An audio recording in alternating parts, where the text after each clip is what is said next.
Assalamualaikum guys, saya Eddie. Di belakang saya guys nampak semua kereta yang datang mengalami masalah absorber ni. Mercedes W177 A180 tahun 2020-2021 lah.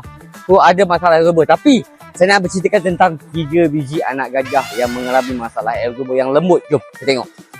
Guys, dekat sini ada 2 set absorber. Satu set aftermarket untuk Velfire putih ni. Saya buat comparison absorber yang beli dengan yang kami buat semula, kekerasan dia, okey.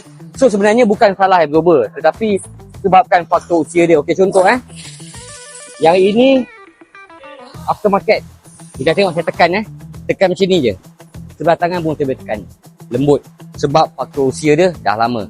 So bila owner bawa yang bila owner bawa yang ori semula, ni yang ori, kita custom balik, nak tekan memang tak boleh lah. Pause ni jap. Kau tekan jap. Aku salah kan nak tekan. Jadi kalau tekan terangkat dia nak tekan. Okey, sebab apa jadi macam ni? Sebab kita custom 40% stipple. Jadi sebab itulah absorber ni jadi keras untuk kita memikul anak-anak gajah ni. Saya panggil anak gajah sebab dia cantik, comel, smart, tetapi dia besar. Bila absorber lembut memang tak sedap. Okey, so itu ada cerita untuk AGS 30. So kepada guys kalau sana yang menggunakan AGS 30 ada rasa berbuai, cara nak selesaikan, cari saya.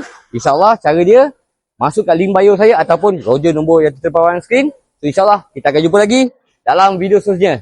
So yang penting-penting sekalkan original absorber.